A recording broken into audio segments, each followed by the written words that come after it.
ಅವರದು ಭೀಷ್ಮ ಯುದ್ಧ. ಇವತ್ತು ನೀವು ಈಗ ತಾನೇ ನೋಡಿದ್ರಿ ಭೀಮಸೇನ್ ಜೋಶಿಯವರ ಕುರಿತು ಅವ್ರ ಜನ್ಮದಿನದ ಒಂದು ವಿಶೇಷ ಕಾರ್ಯಕ್ರಮ. ಮಾಧವ ಗುಡಿಯವರ ಮಗ ಪ್ರಸನ್ನ ಗುಡಿ ಅವ್ರನ್ನ ಇಟ್ಕೊಂಡು ಕೂರಿಸ್ಕೊಂಡು ಹಾಡಿಸಿ ಮಾಡಿಸಿದ್ದೀನಿ. ಈಗ ನಿಮ್ಮನ್ನು ಅವರದು ಭೀಷ್ಮ ಯುದ್ಧ ಕಾರ್ಯಕ್ರಮಕ್ಕೆ ಸ್ವಾಗತಿಸ್ತೀನಿ. ನನ್ನ ಜೊತೆಗೆ ಶಾಮರಾಯರಿಗೆ ಮಾನಸ ಪುತ್ರರು, ಅವರ ಸಪುತ್ರರು ಎಲ್ಲವೂ ಆಗಿದ್ದಂಥವರು ಮತ್ತು ನಾನು ಕಡೆ ಪುತ್ರ. ಅದು ಇಟ್ಸ್ ಅಗ್ರಿಮೆಂಟ್. ಶ್ರೀಮಾನ್ ವೆಂಕಟನಾರಾಯಣ ಅವರ ದಯವಿಟ್ಟು ನಿಮಗೆ ಸ್ವಾಗತ. ನಮಸ್ಕಾರ. ವೆಂಕಟನಾರಾಯಣ ಅವರು ಪತ್ರಿಕೋದ್ಯಮದಲ್ಲಿ 48 ವರ್ಷ ಅನುಭವ ಪಡೆದಿರುವಂಥ ಹಿರಿಯರು. 70 ರೂಪಾಯಿ ಸಂಬಳಕ್ಕೆ ಜಾಯ್ನ್ ಆಗಿ 80,000 ರೂಪಾಯಿ ಸಂಬಳ ಬರೋವರೆಗೂ ಕೆಲಸ ಮಾಡಿ ಈಗ ಒಂದರ್ಥದ ವಿಶ್ರಾಂತ ಜೀವನವನ್ನು ನಡೆಸ್ತಾ ಇದ್ದಾರೆ. ಆದರೆ ಒಂದು ಕಡೆ ಕೆಲಸ ಮಾಡ್ತಾ ಇದ್ದಾರೆ. That is his nature. Sir, ಏನೇನಾಗಿದ್ದೀರಿ ಸರ್ ತಾವು? ನಾನು ಸಂಯುಕ್ತ ಕರ್ನಾಟಕದಲ್ಲಿ 1965 ಸರಿ ಪ್ರೂಫ್ ರೀಡರ್ ಅಂತ ನಾನು ಸೇರಿಕೊಂಡೆ. ಎಷ್ಟು ಸಂಬಳಕ್ಕೆ? 70 ರೂಪಾಯಿ ಸಂಬಳ. 150 ರೂಪಾಯಿ ಸಂಬಳ ಅಂತ ಹೇಳಿದರು. ನಾನು ಒಳಗಡೆ ಬಂದು ಕೂತ್ಕೊಂಡಾಗ ನಾನು 1ನೇ ತಾರೀಕು ಸೇರಿದೆ. 24ನೇ ತಾರೀಕಿಗೆ ನಮಗೊಂದು ಅಪಾಯಿಂಟ್ಮೆಂಟ್ ಆರ್ಡ್ರ್ ಕೊಟ್ಟರು. ಅದರಲ್ಲಿ 70 ರೂಪಾಯಿ ಅಂತಿತ್ತು. ತಕ್ಷಣ ಶಾಮರಾಯರ ಹತ್ರ ಹೋದೆ. ಏನು ಸರ್ ಇದು 150 ಹೇಳಿದ್ರಿ, 70 ರೂಪಾಯಿ ಇರಲಿ ಇಟ್ಕೊಳಪ್ಪ, ನಾನು ಮಾಡಿಸ್ತೀನಿ ಇಟ್ಕೊ ಅಂದರು. ಸೊ 1 ವರ್ಷ ಕಾಲ 70 ರೂಪಾಯಿ ಸಂಬಳ. ಆಮೇಲೆ 85, 15 ರೂಪಾಯಿ ಜಾಸ್ತಿ ಮಾಡಿದ್ರು. ಅದರ ನಂತರ ಕನ್ನಡಪ್ರಭ ಪ್ರಾರಂಭ ಆಯಿತು 68ರಲ್ಲಿ. 67 ಆವಾಗ ಒಂದು ದಿವಸ ಕರೆದ್ರು ಅವ್ರ ಚೇಂಬರ್ಗೆ. ನೀನು ಕನ್ನಡಪ್ರಭಕ್ಕೆ ಅಪ್ಲಿಕೇಶನ್ ಹಾಕಿದ್ದೀಯಂತೆ ಅಂದರು. ಇಲ್ವಲ್ಲ ಸರ್, ನಾನು ಈಗ ತಾನೇ ನೋಡ್ಕೊಂಬಂದಿದ್ದೀನಿ ನಿನ್ನ ಅಪ್ಲಿಕೇಶನ್ನು ಅಂದರು. ಸರ್, ನಾನು ಗೊತ್ತಿಲ್ಲ, ಈಗ ನೀವು ಹೇಳಿದ ಮೇಲೆ ಗೊತ್ತಾಯಿತು ನಾನು ಕನ್ನಡಪ್ರಭಕ್ಕೆ ಅಪ್ಲಿಕೇಶನ್ ಹಾಕ್ಬೋದು ಅಂತ ಅಂದೆ ನಾನು. ಎಲ್ಲೂ ಹೋಗಬೇಡ, ಕನ್ಫರ್ಮ್ ಮಾಡಿಸ್ತೀನಿ ಅಂತ. 85ರಿಂದ 165 ರೂಪಾಯಿ ಸಂಬಳ ಬಂತು. ನಮ್ಮನ್ನು ಹಿಡಿಯೋರೇ ಇಲ್ಲ ಅವಾಗ. ಸರ್, ನಿಮಗೆ ನೆನಪಿದೆ ನಾನು ಹೇಗೆ ಬಂದೆ ಸಂಯುಕ್ತ ಕರ್ನಾಟಕ? ರಾಜಾರಾಯರು ಕರ್ಕೊಂಬಂದರು. ಹೌದು ನೋಡು, ದೊಡ್ಡರಾಯರು ಅವರು, ಶಾಮರಾಯರು ಬಹಳ ದೊಡ್ಡವರು, ಸಿಗರೇಟ್ ಹಚ್ಬಿಟ್ಟು ಅವ್ರ ಎದುರಿಗೆ ಅಂಥೇಳಿ ವಾರ್ನ್ ಮಾಡಿ ಕರ್ಕೊಂಬಂದರು. ನನ್ನನ್ನು 800 ರೂಪಾಯಿಗೆ ಹುಬ್ಳಿಗೆ ಹೋಗ್ಬೇಕು ಅಂತ ಹೇಳಿದ್ರು. ಸರ್, ನನಗೆ ಈಗಾಗಲೇ 1200 ಬರ್ತಾಯಿದೆ, ನೀವು ದಯವಿಟ್ಟು ನನಗೆ ಅಷ್ಟಾದರೂ ಕೊಡಿ ಅಂತೇಳಿ ಕೇಳಿದೆ. ಇಲ್ಲ ಹೋಗು, ಅವ್ನು ವೆಂಕಟನಾರಾಯಣ ಮಾತಾಡ್ತಾನೆ, ಹೋಗಿ ಅಂತಂಥೇಳಿ ತಮ್ಮ ಹತ್ರ ಕಳಿಸಿದ್ರು. ತಾವೇನು ಮಾತಾಡಿದ್ರೋ ಗೊತ್ತಿಲ್ಲ. ಕಡೆಗೆ ನನಗೆ 1200 ರೂಪಾಯಿ ಕೊಟ್ಟು ಕಳಿಸಿದರು. ನವಂಬರ್ 1, 1988 ನಾನು ಸರಿ. ಹೌದು. ಡಿಸೆಂಬರ್ 31 ಅವರು ನನ್ನನ್ನು ಸಾಪ್ತಾಹಿಕ ಪುರವಣಿಯ ಸಂಪಾದಕರನ್ನಾಗಿ ಮಾಡಿದರು. ಆಮೇಲೆ ಇನ್ನೊಂದು ನೆನಪಿರ್ಬೋದು ರವಿ ಸರ್, 800 ರೂಪಾಯಿ ಸಂಬಳ ತಗೊಂಡ್ರೆ 1 ವರ್ಷ ಅವ್ರಿಗೆ 800 ರೂಪಾಯಿ ಮಧ್ಯೆ ಜಾಸ್ತಿನೇ ಇಲ್ಲ, ಜಾಸ್ತಿ ಇಲ್ಲ. 1 ವರ್ಷದ ನಂತರ ಕನ್ಫರ್ಮೇಷನ್ ಮಾಡಿ ಸ್ಕೇಲ್ ಕೊಡೋರು. ನಾನು ನಿಮ್ಗೆ ಹೊಡೆದಾಡಿದ ಮೇಲೆ ಒಂದು ತಿಂಗಳಲ್ಲಿ ನಿಮಗೆ ಕನ್ಫರ್ಮೇಷನ್ ಅಂದರೆ ನೀವು ಯಾವಾಗ ಹುಬ್ಬಳ್ಳಿಗೆ ಹೋದ್ರಿ, ಇಲ್ಲ ಬಹುಶಃ 2 ತಿಂಗಳಿಗೂ ಏನೋ ನಿಮಗೆ ಕನ್ಫರ್ಮ್ ಮಾಡಿ ರೆಗ್ಯುಲರ್ ಸ್ಕೇಲ್ ಅಂತ 31 ತಾರೀಕು ಡಿಸೆಂಬರ್ 31 ನನ್ನ ಹತ್ರ ದುಡ್ಡಿಲ್ಲ, ಹೊಸ ವರ್ಷದ ಪಾರ್ಟಿ ಮಾಡದೆ ಇದ್ರೆ ಜೀವಕ್ಕೆ ಸಮಾಧಾನ ಇಲ್ಲ. ಅವತ್ತು 3 ಆರ್ಡ್ರ್ ಬಂದ್ಬಿಟ್ಟು ಸರ್. ಒಂದು ಕನ್ಫರ್ಮೇಷನ್ ಆಫ್ ದ ಜಾಬ್, ಎರಡನೇದು ಹುಬ್ಳಿ ಸಾಪ್ತಾಹಿಕಕ್ಕೆ ಟ್ರಾನ್ಸ್ಫರ್, ಹೌದು, ಮೂರನೇದು ಸಾಪ್ತಾಹಿಕದ ಸಂಪಾದಕ ಅಂತ 3600 ರೂಪಾಯಿ ಫಿಕ್ಸ್ ಮಾಡೋದು. ಹೌದು. ಕೇವಲ ಅವ್ರಿಗೆ 200 ರೂಪಾಯಿ ಜಾಸ್ತಿ ಮಾಡಿ ಅಂತ ಕೇಳಿದ್ದಕ್ಕೆ ಬಿಟ್ಟೋಗಿ ಅಂತ ಶುರು ಮಾಡಿದ್ರು. ಹೌದು, ಅವಾಗಲೇ ಬಿಡಬೇಕಾಯ್ತು ನಾನು. ಆದರೆ ಒಂದು ಗುರುವಿನ ಋಣವನ್ನು ತೀರಿಸ್ತಾ ಇದ್ದೀನಿ ಸರ್. ನನ್ನ ಈ ಕೃತಿ ಇಷ್ಟರಲ್ಲೇ ಬರ್ತಾಯಿದೆ. ಇದು ಭೀಷ್ಮ ಯುದ್ಧ. ಕ್ಯಾಮ್ರಾ ಕ್ಲೋಸಪ್ ಬನ್ನಿ. ಇದು ಭೀಷ್ಮ ಯುದ್ಧ, ಶಾಮರಾಯರ ಬಯೋಗ್ರಫಿ, ಶಾಮರಾಯರ ಆತ್ಮಚರಿತ್ರೆ ಅವರೇ ಬರೆದಿರೋದು. ಅದರ ಕೊನೆಯ ಅಧ್ಯಾಯಗಳನ್ನು ಬರೆಯೋಕ್ಕೆ ಆಗದೆ ಅವರು ನಿರ್ಗಮಿಸಿದ್ರಿ ಪ್ರಪಂಚದಿಂದ. ಆ ಕೆಲಸವನ್ನು ಒಬ್ಬ ಮಗನಾಗಿ ನಾನು ಮಾಡ್ತಾಯಿದ್ದೀನಿ. ಅದಕ್ಕೆ ವೆಂಕಟನಾರಾಯಣ ಅವರು he will be my mentor. ಯಾಕೆಂದರೆ ಕಡೆಯ ದಿವಸದವರೆಗೂ ಜೊತೆಲಿದ್ದವರು ಅವರು ಕಡಲಬಾಳು ಗ್ರಾಮದವರು. ಕಡಲಬಾಳು ಶಾಮರಾವ್ ಹುಟ್ಟಿದ 3 ದಿವಸಕ್ಕೋ 4 ದಿವಸಕ್ಕೋ ತಂದೆನ ಕಳ್ಕೊಂಡ್ರು. 6 ತಿಂಗಳಲ್ಲಿ ತಾಯಿನ ಕಳ್ಕೊಂಡ್ರು. ಆನಂತರ ಬೆಳೆದಿದ್ದು ನಿಮಗೆ ಗೊತ್ತಿದೆ, ಅವ್ರು ಬೆಳೆದಿದ್ದು ಅವ್ರ ದೊಡ್ಡಪ್ಪನ ಮನೇಲಿ ಭೀಮರಾಯರು ಅಂತ ಹೇಳಿ ಅವರು ಅಡ್ವೊಕೇಟ್ ಆಗಿದ್ದರು, ಭಾಳ ಪ್ರಸಿದ್ಧ ಅಡ್ವೊಕೇಟ್ ಆಗಿ ಚಿತ್ರದುರ್ಗದಲ್ಲಿ. ಆನಂತರ ಪತ್ರಿಕೋದ್ಯಮಕ್ಕೆ ಬರೋ ಖಯಾಲಿ ಅಂತ ಅದು ಯಾಕೆ ಬಂತೋ ಗೊತ್ತಿಲ್ಲ. ಅದು ಸ್ವಾತಂತ್ರ್ಯ ಹೋರಾಟದ ಇಲ್ಲ ಅವರು ಪತ್ರಿಕೋದ್ಯಮಕ್ಕೆ ಬರಬೇಕು ಅನ್ನುವಂಥದ್ದು ಇರಲಿಲ್ಲ. ಹಾಗೂ ಹೀಗೂ ಮಾಡಿ ಏನೋ ಮಾಡಿ ಇಂಟರ್ವರೆಗೆ ಬಂದರು. ಮೈಸೂರಲ್ಲಿ ಓದ್ತಾ ಇದ್ದರು. ಅಂದರೆ ಶ್ರೀಕಂಠದತ್ತ ನರಸಿಂಹರಾಜ ಒಡೆಯರ ಸಮಕಾಲೀನರು ಅವರು. ಈಗ ಏನು ಮೊನ್ನೆ ತೀರ್ಕೊಂಡ್ರಲ್ಲ, ಯಾರು? ಶಾಮರಾಯರೇ. ಹೌದು, ಅಂದರೆ ಅವ್ರ ತಂದೆ, ಸಾರಿ, ಜಯಚಾಮರಾಜೇಂದ್ರ ಅಂದರೆ ಇವರ ತಂದೆ. ಸೊ ಅವ್ರಿಗೆ ಅಲ್ಲಿ 10 ಜನ ಸ್ನೇಹಿತರನ್ನ ಸೆಲೆಕ್ಟ್ ಮಾಡೋರು ಯೂನಿವರ್ಸಿಟಿಯಿಂದ. ಅವ್ರು ಮಾತ್ರ ಅವ್ರ ಹತ್ರ ಮಾತಾಡಬೇಕು, ಬೇರೆ ಯಾರನ್ನೂ ಅವ್ರು ಮಾತಾಡ್ಸೋಗಿಲ್ಲ, ಬೇರೆ ಯಾರ ಜೊತೆಯಲ್ಲೂ ಅವ್ರ ಜೊತೆಯಲ್ಲಿ ಓಡಾಡೋಕ್ಕೆ ಮಾಡೋಕ್ಕೆ ಅಂತ. ಅದರಲ್ಲಿ ಒಬ್ಬರು. ಆದರೆ 2ನೇ ಟರ್ಮ್ ಬರೋ ಹೊತ್ತಿಗೆ ಅವ್ರಿಗೆ ಫೀಸ್ ಕಟ್ಟೋಕ್ಕೆ ದುಡ್ಡು ಇರಲಿಲ್ಲ. ಸೊ ಬಿಟ್ಬಿಟ್ರು, ಸೀದಾ ವಾಪಸ್ ಬಂದು ಮತ್ತು ಯಾರೋ ಈಗ ಪತ್ರಿಕೆಗೆ ಹುಬ್ಬಳ್ಳಿಯಲ್ಲಿ ಸಂಯುಕ್ತ ಕರ್ನಾಟಕ ಅಂತ ಇದೆ, ಅಲ್ಲಿ ಹೋಗಿ ನೋಡಿ ಪ್ರಯತ್ನ ಮಾಡಿ ಇವ್ರಿಗೊಂದು ಸ್ವಲ್ಪ ಆ ಥರ ಇತ್ತು. ಸೊ ಅಲ್ಲಿಂದನೂ ಅವರು ಟ್ರೈನ್ನಲ್ಲಿ ಟಿಕೆಟ್ ಇಲ್ಲದೇನೆ ಹೊರಟರು. ಬಹುಶಃ ಅಣ್ಣಿಗೇರಿನೋ ಏನೋ, ಅಣ್ಣಿಗೇರಿ ಅಲ್ಲಿ ಅಲ್ಲಿ ಚೆಕ್ಕಿಂಗ್ ಅವ್ರು ಬಂದವರು, ಇವ್ರ ಹತ್ರ ದುಡ್ಡಿಲ್ಲ, ಕೆಳಗಡೆಗೆ ಹಾಕಿಬಿಟ್ರು. ಅಲ್ಲಿಂದ ಅವರು ಒಬ್ಬ ರಿಲೇಟಿವ್ ಮನೆಗೆ ಹೋಗಿ ಸ್ನಾನ ಗಿನ ಮಾಡಿಕೊಂಡು ಅವ್ರ ಹತ್ರ ಸ್ವಲ್ಪ ದುಡ್ಡು ಇಸ್ಕೊಂಡು ಹುಬ್ಬಳ್ಳಿಗೆ ಬರ್ತಾರೆ. ಇದು 1933ರಲ್ಲಿ ಹುಬ್ಬಳ್ಳಿಗೆ ಬಂದು ಅಲ್ಲಿಗೆ ಹೋಗಿ ಸಂಯುಕ್ತ ಕರ್ನಾಟಕ ಮೀಟ್ ಮಾಡಿದಾಗ, ಇಲ್ಲ ನೀವು ಬೆಳಗಾವಿ ಹೋಗಬೇಕು, RR ದಿವಾಕರ್ ಅವರು ಇದು ಸಂಪಾದಕರು, ಅವರೇನೇ ರಂಗನಾಥ ರಾಮಚಂದ್ರ ದಿವಾಕರ ಅಂತ. ರಂಗನಾಥ್ ದಿವಾಕರ್ ಅಂತ ಇವ್ರ ಹೆಸರು, ತಂದೆ ನಾರ್ತ್ ಕರ್ನಾಟಕ ಗವರ್ನರ್ ಆಗಿದ್ರು ಆಗಿದೆ. ಆಮೇಲಿಂದ ಇವರು ಅಲ್ಲಿಗೆ ಹೋಗೋಕ್ಕೆ ದುಡ್ಡಿಲ್ಲ ಇವ್ರ ಹತ್ರ. ಹುಬ್ಬಳ್ಳಿಯಿಂದನೂ ಬೆಳಗಾವಿವರೆಗೆ ನಡ್ಕೊಂಡು ಹೋಗಿದ್ದಾರೆ. ಅವರದ್ದು ಅದೃಷ್ಟವೋ ದುರಾದೃಷ್ಟವೋ ಧಾರವಾಡಕ್ಕೆ ಹೋಗ್ತಾರೆ, ಜೋರು ಮಳೆ ಬಂದುಬಿಟ್ಟಿದೆ. ಒಂದು ಮರದ ಕೆಳಗಡೆ ನಿಂತಿದ್ರು. ಅಲ್ಲೂ ಕೂಡ ಬಟ್ಟೆ ನೀರುವಷ್ಟು ಮಳೆ ಬರ್ತಾ ಇದೆ ಅಂಥೇಳಿ ಅಲ್ಲಿಂದ ಈ ಕಡೆ ಇನ್ನೊಂದು ಮರದ ಹತ್ರ ಬಂದು ನಿಂತ್ಕೊಂಡ್ರಂತೆ. ಸ್ವಲ್ಪ ಕಡಿಮೆ ನೀರು ಬೀಳುತ್ತೆ ಅಂತ. ಇವರು ಬಂದು 5 ನಿಮಿಷಕ್ಕೋ 10 ನಿಮಿಷಕ್ಕೋ ಆ ಮರಕ್ಕೆ ಸಿಡ್ಲು ಹೊಡೆದು ಮರ ಹೊರಟೋಯ್ತು. ಒಂದು ವೇಳೆ ಅಂದರೆ ಅವ್ರಿಗೆ ಇಲ್ಲ ಸಾಧನೆ ಮಾಡುವಂಥದ್ದು ಇತ್ತು ಅವ್ರಿಗೆ ಅಂತ ಅಲ್ಲೇ ನಿಂತಿದ್ರೆ ಬಹುಶಃ ಮರದ ಜೊತೆ ಇವರು ಹೊರಟೋಗ್ಬಿಡೋರು ಏನೋ ಗೊತ್ತಿಲ್ಲ. ಅದನ್ನು ಅವರೇ ಸ್ವತಃ ಹೇಳಿದರು, ನಾನು ಇಷ್ಟೆಲ್ಲ ಮಾಡಬೇಕಾಗಿತ್ತು ಅಂತ ಕಾಣ್ತಯ್ಯ, ಹಾಗಾಗಿ ನಾನು ಉಳ್ಕೊಂಡೆ ಅಂತ. ಅಲ್ಲಿಂದ ಹೋಗಿ ಬೆಳಗಾವಿಯಲ್ಲಿ ದಿವಾಕರನ್ನು ಮೀಟ್ ಮಾಡಿ ಅಲ್ಲಿ ಸೇರಿಕೊಂಡ್ರು. 15 ರೂಪಾಯಿ ಸಂಬಳ ಅವರಿಗೆ. ಅದು ಏನು, ಮೂರು ಇನ್ಸ್ಟಾಲ್ಮೆಂಟ್, 5ನೇ ತಾರೀಕು, 15ನೇ ತಾರೀಕು, 25ನೇ ತಾರೀಕು, ಹೀಗೆ 3 ಇನ್ಸ್ಟಾಲ್ಮೆಂಟಲ್ಲಿ. ಅದು ಸಂಯುಕ್ತ ಕರ್ನಾಟಕದಲ್ಲಿ ಒಂದು ಗಾದೆನೇ ಇತ್ತು, ಕೆರವು ಕಂಬಳಿ ಮಠ ಅಂತ. ಸೊ ಹಾಗೆ ಅಲ್ಲೇ ಅಡುಗೆ ಮಾಡಿಕೊಂಡು ಮಾಡಿ ಸರ್. ಇವತ್ತು ಯಾಕೆ ವಿಶೇಷ ಅಂದರೆ, ಇವತ್ತು ಅವರ ಜನ್ಮದಿನ. ಬದುಕಿದ್ದಿದ್ದರೆ ಅವ್ರಿಗಿವತ್ತು 97 ವರ್ಷಗಳಾಗಿರ್ತಾಯಿತ್ತು.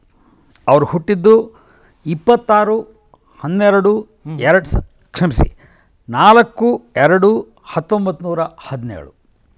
ಅವರು ನಿರ್ಗಮಿಸಿದ್ದು 26/12/2002. ಕಡಲಬಾಳು ಶಾಮರಾಯರು ಕನ್ನಡ ಪತ್ರಿಕೋದ್ಯಮದ ಅತಿದೊಡ್ಡ ದಿಗ್ಗಜ, ನನ್ನ ದೃಷ್ಟಿಯಲ್ಲಿ ಏಕೈಕ ದಿಗ್ಗಜ. ಏಕಂ ಆದಿತ್ಯಂ ಅಂತ ಇರ್ತೀನಿ ನಾನು. ಹಾಗೆ ಒಬ್ಬನೇ ಸೂರ್ಯ, ಒಬ್ಬರೇ ಶಾಮರಾಯರು. ಅಂಥವ್ರನ್ನ ಇನ್ನೂ ನೋಡಿಲ್ಲ, ನೋಡೋಕ್ಕಾಗಲಿಲ್ಲ. ನ ಭೂತೋ ನ ಭವಿಷ್ಯತಿ, ಅಭೂತೋ ನ ಭವಿಷ್ಯತಿ, ಸತ್ಯವಾದ ಮಾತು. ಸರ್, ಅವರು 33ರಲ್ಲಿ ಸಂಯುಕ್ತ ಕರ್ನಾಟಕಕ್ಕೆ ಸೇರಿಕೊಂಡವರು. ಯಾವಾಗ ಬಿಟ್ಟರು? ಬಹುಶಃ 1945-46ರಲ್ಲಿ ಸಂಯುಕ್ತ ಕರ್ನಾಟಕದಿಂದ ಹೊರಗೆ ಬಂದರು. ಯಾಕೆ ಬಂದರು? ಅದು ಬಹಳ ಒಂದು ವಿಶೇಷವಾದಂಥ ಸಂದರ್ಭ. RK ಜೋಶಿ ಅಂತ ಅವರು ಸಹಾಯಕ ಸಂಪಾದಕರಾಗಿ ಅವರು ನಿವೃತ್ತರಾದರು. RK ಜೋಶಿ ಇದನ್ನು ಸ್ವಲ್ಪ ಹಿಂದಕ್ಕೆ ಹೋಗ್ಬೇಕು, Mohare Hanumantharao. So he is the real builder of Samyukta Karnataka.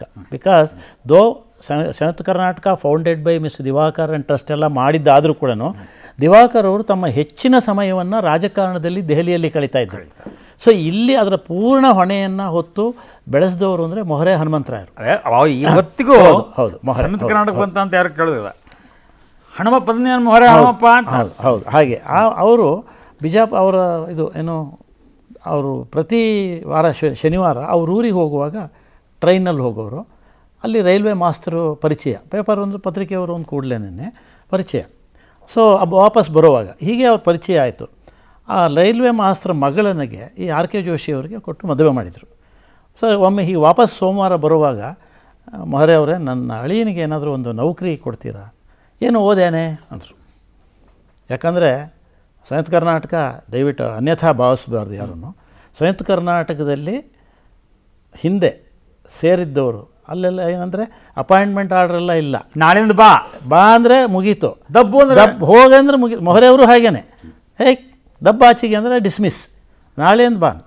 First ಏನಪ್ಪ ನೀನು ಯಾವ ಮಠ, ಯಾಕೆಂದರೆ ಯಾವ ಜಾತಿ ಏನು ಅಂತ ಕೇಳೋ ಹಂಗಿಲ್ಲ. ಯಾವ ಮಠ, ಯಾಕೆಂದ್ರೆ ಜಾತಿಯಲ್ಲಿ ಸ್ಮಾರ್ತನೋ ಮಾಧ್ವನೋ ಕೇಳೋ ಹಂಗಿಲ್ಲ. ಯಾವ ಮಠ, ರಾಯರ ಮಠನೋ ಉತ್ತರಾದಿ ಮಠನೋ? ಉತ್ತರಾದಿ ಮಠ. ಫಸ್ಟ್ ಪಾಸ್ ಆದ. ಮತ್ತು ನೀನು ಯಾವೂರವನು? ನಾ ಬಿಜಾಪುರ ಜಿಲ್ಲೆ ಅನ್ರಿ. ಹೌದೇನು, ಬಿಜಾಪುರ ಜಿಲ್ಲೆಯವನೇನು? ಸ್ವಲ್ಪ ಮುಂದೆ ಬರೋದು. ಮತ್ತು ಆಮೇಲೆ ಯಾವ ಊರು? ಅಲ್ಲೆಲ್ಲ ಒಂದು ಅವರ ಇದೆಂಥದ್ದು ಹಳ್ಳಿ, ಅಲ್ಲಿ ಹೇಳಿದ್ಕೊಡು. ನಾಳೆಯಿಂದ ನೌಕರಿ ಬಂದುಬಿಡು.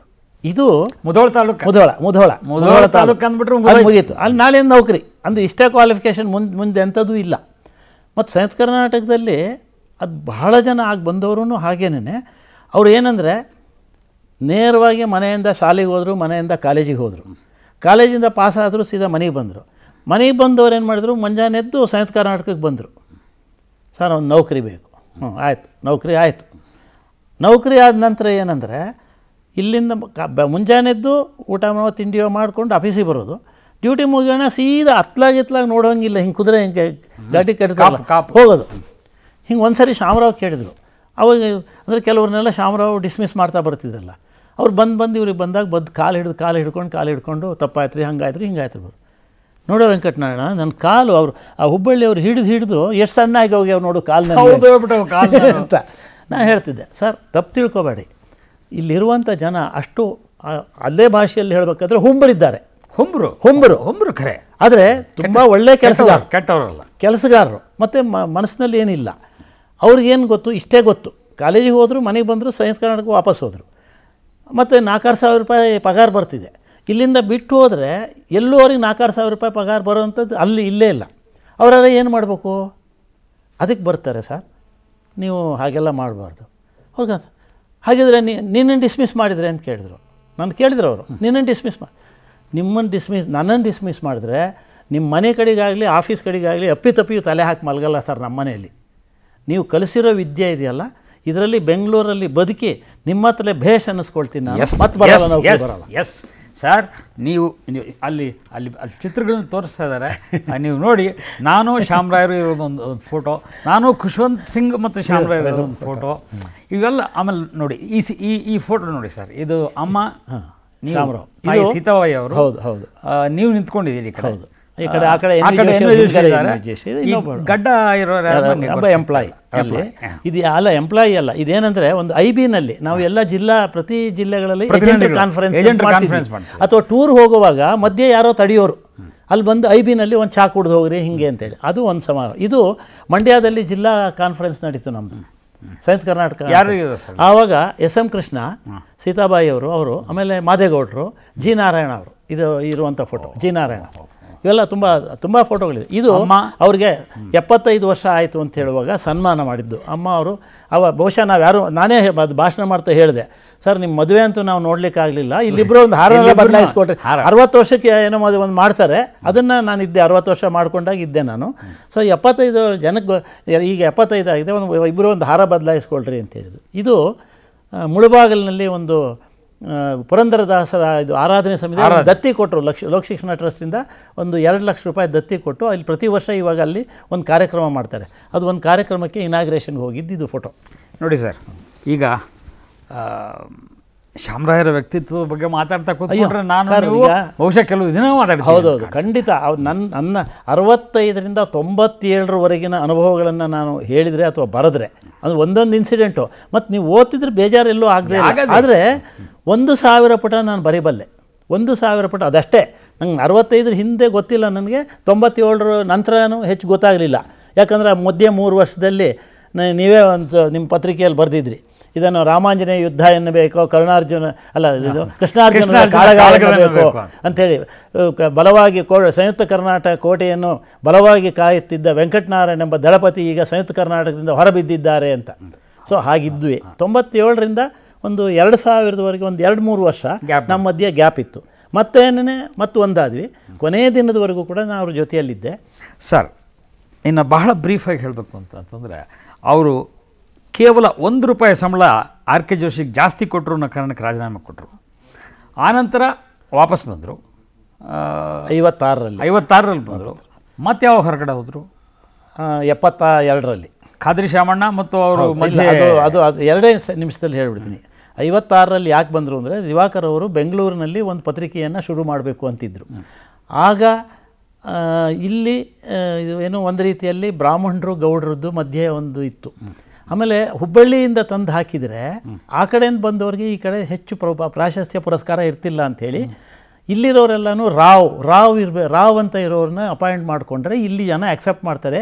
ಇವರು ದಕ್ಷಿಣ ಭಾಗದವರು ಅನ್ನೋ ಕಾರಣದಿಂದ ಶಾಮರಾವ್ ಅವ್ರ ಹತ್ರ ಮತ್ತೆ ಮಾತಾಡಿ ಅವರನ್ನು ಅಸಿಸ್ಟೆಂಟ್ ಇನ್ಚಾರ್ಜ್ ಅಂತ, ಬೆಂಗಳೂರು ಎಡಿಷನ್ ಇನ್ಚಾರ್ಜ್ ಅಂತ ಮಾಡಿದರು. ಅವ್ರು ಬಂದ ಮೇಲೆ ಏನು ಮಾಡಿದರು ಅಂದರೆ ಕೃಷ್ಣರಾವ್, ನಾಗೇಶ್ ರಾವ್, ಶ್ರೀನಿವಾಸ ಮೂರ್ತಿ, ಬರೀ ಈ ಥರ ಅಂದರೆ ವೆಂಕಟನಾರಾಯಣ ಅಲ್ಲ. ಅದು ನಾನು ಹೇಳ್ತಿದ್ದು 56 ಅಂದರೆ ಈ ಉತ್ತರ ಕರ್ನಾಟಕದಿಂದ ಅಥವಾ ಸಂಯುಕ್ತ ಕರ್ನಾಟಕ ಆ ಭಾಗದಿಂದ ಹೆಚ್ಚು ಜನರನ್ನು ಕರೀದೇನೆ ಇಲ್ಲಿರೋರನ್ನೇ ತಗೊಂಡ್ರು. ಸೊ ಹಾಗಾಗಿ ಸಂಯುಕ್ತ ಕರ್ನಾಟಕ ಬೆಳೀತು ಬಿಡಿ. ಆಮೇಲೆ ಅವ್ರದ್ದು ಸೂಪರ್ ಆ್ಯನ್ಯುಯೇಷನ್ ಆಯಿತು 72ರಲ್ಲಿ. 1972ನಲ್ಲಿ ರಿಟೈರ್ ಆದರು. ಅವರಿಗೆ 33ರಲ್ಲಿ ₹15 ಸಂಬಳ, 72ರಲ್ಲಿ ಅವ್ರು ರಿಟೈರ್ ಆದಾಗ ₹900 ಸಂಬಳ ಅವರು. And he is the highest paid salaried per the employee in Samyukta Karnataka. You can imagine ಅದು ಕೆಳಗಡೆ ಇರೋರಿಗೆ ಎಷ್ಟು ಸಂಬಳ ಬರ್ತಿದೆ ಅನ್ನೋದು ನೀವು ಯೋಚನೆ ಮಾಡ್ಬೋದು. ನಾವೇ ಇದ್ವಲ್ಲ. ಆಮೇಲೆ ಅವ್ರೇನು ಮಾಡಿದ್ರು, 72 ಸೂಪರ್ ಆ್ಯನ್ಯುಯೇಷನ್ನು 74ಕ್ಕೆ ಆಗಬೇಕಾಗಿತ್ತು. 74 ಫೆಬ್ರವರಿ ಏನೋ ಮುಗಿಬೇಕಿತ್ತು, ಅಲ್ಲ 75 ಫೆಬ್ರವರಿ. ಆವಾಗ 74ರಲ್ಲಿ ಸಂಯುಕ್ತ ಕರ್ನಾಟಕವನ್ನು ಘೋರ್ಪಡೆಯವರು ಟೇಕ್ ಓವರ್ ಮಾಡಿದರು. ಆಗ ಖಾದ್ರಿ ಶಾಮಣ್ಣವರು ಎಡಿಟರ್ ಅಂತ ಬಂದಾಗ ಇವರು ಮುಂಚಿನ ಖಾದ್ರಿ ಶಾಮಣ್ಣವರು ಮುಂಚೆ ಒಂದು ಸರಿ ಸಂಯುಕ್ತ ಕರ್ನಾಟಕದಲ್ಲಿ ಶಾಮಣ್ಣವರು ಇದ್ದರು. ಸೊ ಹಳೇದೊಂದೇನೋ ಸಣ್ಣ ಪುಟ್ಟದಿತ್ತು, ನನಗೆ ಅದ್ರ ಬಗ್ಗೆ ಹೆಚ್ಚು ಗೊತ್ತಿಲ್ಲ. ಸೊ ಅವ್ರು ಬಂದು ಶಾಮರಾವ್ ಅವ್ರನ್ನ ಹೊರಗೆ ಹಾಕಬೇಕು ಅಂತ ತೀರ್ಮಾನ ಮಾಡಿದರು. ಅದನ್ನು ಅವ್ರಿಗೆ ಒಂದು ಆರ್ಡರ್ ಕೊಟ್ಟರು, ಭಾಳ ಕೆಟ್ಟದಾಗ ಕೊಟ್ಟರು ಫಾರ್ ಯುವರ್ ಆ್ಯಂಟಿ ಮ್ಯಾನೇಜ್ಮೆಂಟ್ ಅಂತ ಕೊಟ್ಟರು. ಶಾಮರಾವ್ ಒಂದೇ ಮಾತು ಹೇಳಿದರು, ನೋಡಿ ಅದೊಂದು ಶಬ್ದ ತೆಗಿ, ನಾನು ಈ ಸಂಸ್ಥೆಯನ್ನು ಕಟ್ಟಿ ಇಷ್ಟರವರೆಗೆ ಬೆಳೆಸಿದ್ದೀನಿ, ನೀನು ಇವತ್ತು ಇಲ್ಲಿ ಎಡಿಟರ್ ಆಗಿರೋದಕ್ಕೆ ನಾನು ಕಾರಣ ಇದ್ದೀನಿ. ನೀನು ಏನು ನನಗೆ ಸೂಪರ್ ಆ್ಯನ್ಯುಯೇಷನ್, ನಾನು ಎಕ್ಸ್ಟೆನ್ಷನ್ ಪೀರಿಯಡಲ್ಲಿದ್ದೀನಿ, ಬೇಕಾದರೆ ನೀನು your services have been discharged ಅಂತ ಕೊಡು, ನಾಟ್ ರಿಕ್ವೈರ್ಡ್ ಅಂತ ಕೊಡು, ಏನೋ ಕೊಡು, ನಾನು ಹೊರಟೋಗ್ತೀನಿ ಅಂದರು. ಇಲ್ಲ, ಇದು ಪೂರ್ವ ನಿರ್ಧಾರಿತ ಬೋರ್ಡ್ ತೀರ್ಮಾನ ಮಾಡಿರುವಂಥದ್ದು, ನಾನೇನು ಮಾಡೋಕ್ಕಾಗಲ್ಲ ಅಂದರು. ಆವಾಗಲೇ ಅದು ಕೂಡ ಹೊರಗೆ ಕಳಿಸುವಾಗಲೂ ಕೆಟ್ಟ ರೀತಿಯಲ್ಲೇ ಕಳಿಸಿದ್ದು. ಜನವಾರದಲ್ಲಿ ಅವ್ರದ್ದೊಂದು ಅವ್ರ ರೂಮಲ್ಲಿ ಒಂದು ಕಬೋರ್ಡ್ ಇತ್ತು. ಆ ಕಬೋರ್ಡಲ್ಲಿ ಕೀನ ಕಟ್ಕೊಂಡಿದ್ರು. ಅದನ್ನು ಬಿಚ್ಚಿ ಕೊಡುವಷ್ಟು ಪುರುಸೊತ್ತಿಲ್ದೇನೆ ಅವಾಗಿದ್ದಂಥ ಚೀಫ್ ಸೆಕ್ಯೂರಿಟಿ ಆಫೀಸರು ಠಾಕೂರ್ ಅಲ್ಲ, ಅವನು ವರ್ಗೀಸ್ ಅಂತ. ಇಲ್ಲ ಅವನೇ ಶಾಮರಾವ್, ಅವನೇ ಕಿತ್ಕೊಂಡು ಆಚೆಗೆ ಹಾಕಿ ಹೀಗೆ ಇಬ್ಬರು 2 ಕಡೆಯಲ್ಲಿ ಇಬ್ಬರು ಸೆಕ್ಯೂರಿಟಿ ಅವ್ರು ಹಿಡ್ಕೊಂಡು ಹೋಗಿ ತರ್ಕೊಂಡು ಹೊರಗಡೆ ಹೋದರು. ನಾನು ಇವತ್ತು ನನ್ನ ಕಣ್ಮುಂದೆ ನೆನಪಿದೆ ಅದು. ಹಾಗೆ ಅವ್ರು ಹೋದಾಗ ಒಂದು ಪ್ರತಿಜ್ಞೆ ಮಾಡಿದರು, ಈ ಸಂಯುಕ್ತ ಕರ್ನಾಟಕವನ್ನು ಅದೇ ಹರಿದ ಜನವಾರ ಹಿಡ್ಕೊಂಡು ಹೇಳಿದರು, ಇಲ್ಲಿರೋರನ್ನೆಲ್ಲ ಬೀದಿಗೆ ಹಾಕದೆ ನಾನು ವಿರಮಿಸಲ್ಲ ಅಂತ ಹೇಳಿದರು. ಅಂದರೆ ನಾಟ್ ಎಂಪ್ಲಾಯೀಸ್ ಅಂತಲ್ಲ, ಅಲ್ಲಿದ್ದಂಥ top people. Virtually he did it in 1986. ಸ್ನೇಹಿತರೆ, ಇಷ್ಟೊತ್ತು ನಾವು ಪತ್ರಿಕೋದ್ಯಮದ ನಿಜವಾದ ಭೀಷ್ಮ ಪಿತಾಮಹ ಮತ್ತು ನಮ್ಮಿಬ್ಬರ ಗುರುಗಳು, ನಾವಿಬ್ಬರಿಗೇನಿದ್ದೀವಿ ಅವರ ಕ್ರಿಯೇಷನ್ಸೇ ನಾವು. ಡೆಫಿನೆಟ್ಲಿ ನಿಜವಾದ ವಾರಸ್ದಾರರು ನಾವು, ಅವ್ರ ಮಕ್ಕಳು ನಾವು ಚರ್ಚೆ ಮಾಡಿದ್ದೀವಿ. ಅವರಿಗೆ ಒಂದು ಗೌರವ ಸಲ್ಲಿಸಿದ್ದೀವಿ, ನಮನ ಸಲ್ಲಿಸಿದ್ದೀವಿ.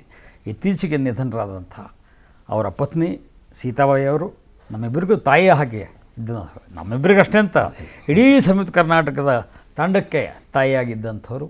ಅವ್ರಿಗೂ ಕೂಡ ನಾನು ನಿಮ್ಮ ಮೂಲಕ ನಮಸ್ಕಾರಗಳನ್ನು ಸಲ್ಲಿಸ್ತಾ ಈ ಕಾರ್ಯಕ್ರಮ ಮುಗಿಸ್ತಾ ಇದ್ದೀನಿ. ನಮಸ್ಕಾರ. ಧನ್ಯವಾದ.